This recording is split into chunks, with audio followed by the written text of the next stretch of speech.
Qutila ashabul ukhdud. Celakalah ashabul ukhdud. Ashabul ukhdud adalah orang-orang yang membuat parit yang besar dengan menggali tanah yang luas, kemudian mereka isi dengan kayu-kayu yang ditancapkan di dalamnya. Lalu dipenuhi lubang besar itu dengan api yang menyala-nyala.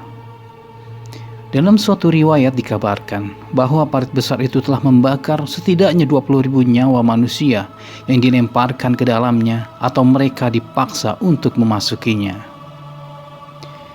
Kisah ini menceritakan tentang penduduk Najran di Yaman. Kisah ini terjadi sekitar tahun 523 Masehi di Najran, ketika Yaman dikuasai oleh kabilah Himyar dengan raja terakhir Zur-Adun Nuwas. Dahulu pada zaman Bani Israel, ada seorang raja yang menggantungkan segala perkara atas pandangan seorang penyihir. Ketika penyihir itu dalam usia senja, dirinya merasa perlu mencari pengganti. Oleh sebab itu, dimintalah seorang anak muda yang cerdas, cekatan serta tangkas kepada sang raja untuk melanjutkan tongkat estafet sebagai penyihir kerajaan. Wahai rajaku, sesungguhnya tubuhku sudah tua renta. Kiranya baginda bisa mencarikan seorang pemuda untuk aku latih, dan aku ajarkan semua ilmuku kepadanya. Kelak ia bisa menggantikan aku di sisimu. Raja pun menyetujui hal itu.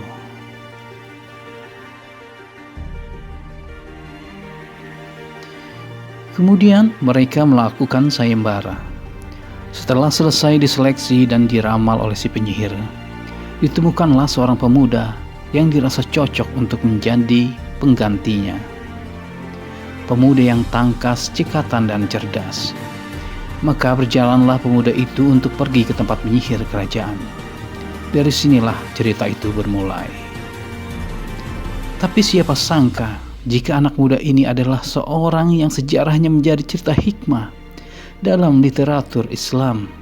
Bahkan Allah sampaikan dalam Al-Quran di surat Al-Buruj ayat 4-10.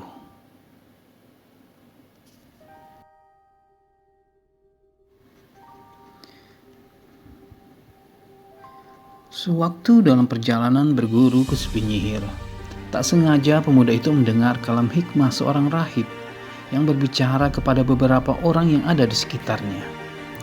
Ia merasa kagum dan tertarik kepadanya. Ia begitu terkesima pada perkataan sang rahib yang penuh hikmah, berisi tentang ajaran-ajaran tauhid, bagaikan cahaya terang yang mampu menembus kedalaman lautan hati si pemuda. Karena ketertarikannya, maka setiap kali ia datang berguru ke si penyihir, ia selalu menyempatkan waktu bertemu sang rahib untuk belajar. Kemudian baru ia pergi menemui si penyihir. Hal ini yang membuat ia selalu dipukuli si penyihir karena selalu datang terlambat. Ia pun mengadu hal ini kepada sang rahib. Sang rahib pun memberikan masukan kepadanya. Kalau engkau takut kepada tukang sihir, katakanlah bahwa engkau masih ada urusan rumah sehingga engkau terlambat. Dan bila engkau takut kepada keluargamu, katakan juga tukang sihir itu menahanmu.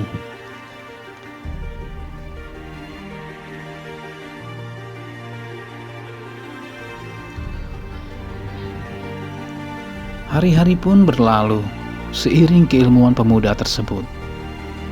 Keilmuan dan keimanan yang makin dalam tertancap di dalam hati. Sebuah ajaran yang hanya mengesahkan Allah Subhanahu wa Ta'ala, tidak menyekutukannya dengan sesuatu apapun, Zat pencipta langit dan bumi. Ya Allah, sungguh Engkau Zat yang Maha Pemberi petunjuk untuk hamba-hamba yang Engkau ridhoi. Kemudian tibalah saat sang pemuda tersebut bertemu dengan guru penyihirnya. Dengan pandangan penuh amarah, si kakek penyihir itu berkata, "Apa yang menyebabkanmu datang terlambat? Apa kau ingin bermain-main denganku, wahai anak muda? Kau adalah pemuda yang terpilih dan beruntung. Suatu saat engkau akan menggantikan posisiku untuk berada di sisi sang raja. Dengan ilmu-ilmu yang aku ajari, kau akan menjadi manusia terpandang, kaya raya, dan mendapatkan semua hal yang kau mau.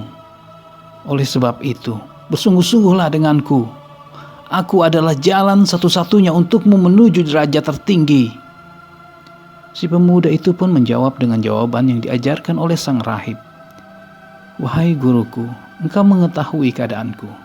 Sesungguhnya keluargaku menahanku untuk membantu mereka. Jika aku pergi, mereka akan memukulku." Akhirnya amarah si penyihir itu pun reda, dikarenakan alasan yang disebutkan si pemuda itu. Pada hari-hari yang lain, pada suatu saat, ia melihat orang-orang berkumpul dikarenakan mereka tidak bisa melewati suatu jalan yang biasa mereka lewati. Ada seekor binatang buas yang besar hingga para penduduk itu takut untuk melewatinya. Anak itu lalu berkata, "Pada hari ini, aku akan mengetahui apakah ilmu penyihir itu yang lebih baik ataukah rahib itu." Ia pun mengambil sebuah batu kemudian berkata, "Ya Rob, apabila perkara rahib itu lebih engkau cintai daripada tukang sihir, maka bunuhlah binatang buas itu, agar orang-orang dapat kembali melalui jalan ini." Lalu ia melempar binatang besar itu dengan sebuah batu, dan terbunuhlah, sehingga orang-orang dapat kembali melaluinya. Lalu ia mendatangi rahib dan mengabarkan hal tersebut. Rahib pun mengatakan, "Wahai anakku, saat ini engkau lebih mulia dariku. Keadaanmu sudah sampai pada tingkat sesuai dengan yang aku lihat. Sesungguhnya engkau akan diuji. Maka jika hal itu terjadi, janganlah engkau menyebut-nyebut namaku."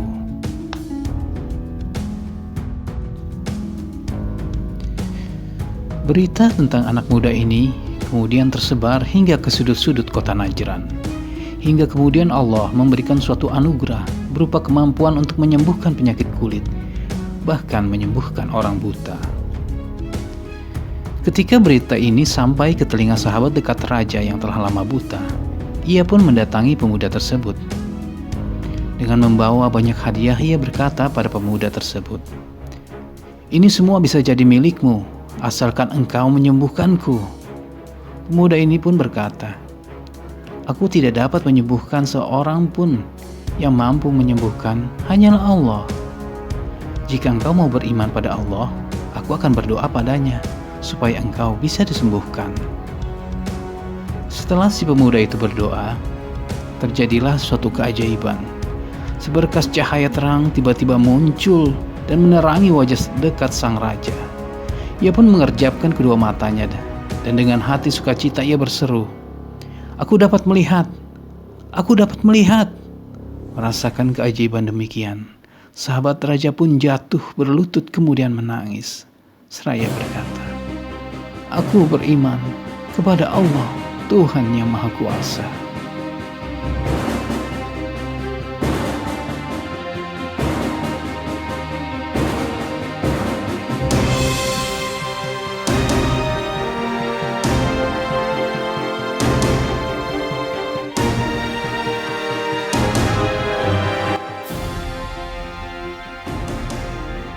Pada hari yang lain, tibalah saat sahabat itu bertemu dengan sang raja.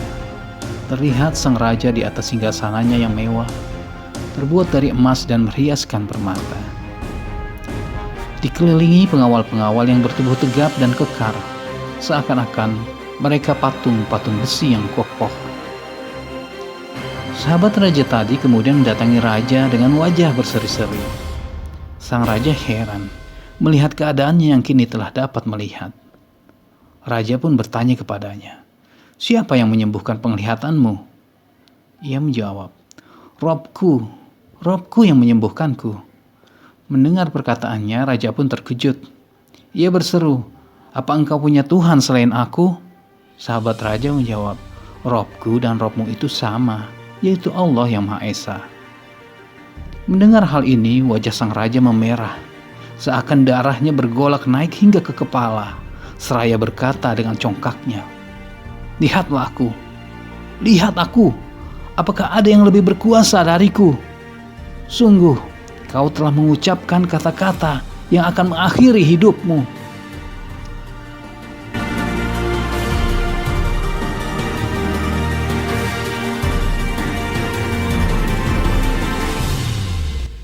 Dalam keadaan marah dan congkak, si raja menyuruh anak buahnya menyeret dan menyiksanya dengan siksaan yang keras dan tidak berperi kemanusiaan. Siksa dia dan paksa dia untuk berbicara tentang siapa yang telah mengembalikan penglihatannya, agar dia sadar hanya akulah satu-satunya Tuhan untuknya. Tanpa ampun Algojo sang raja mencambuk, memukul hingga darah segar mengucur dari sela-sela luka yang menganga di tubuhnya. Hingga pada saat teriakannya sudah tidak dapat menggambarkan rasa sakit yang dialaminya. Dengan suara parau bergetar, akhirnya ia mengatakan perihal si anak muda yang ditemuinya. Walau terkadang darah keluar dari mulutnya seiring kata-kata yang terucap dari bibirnya.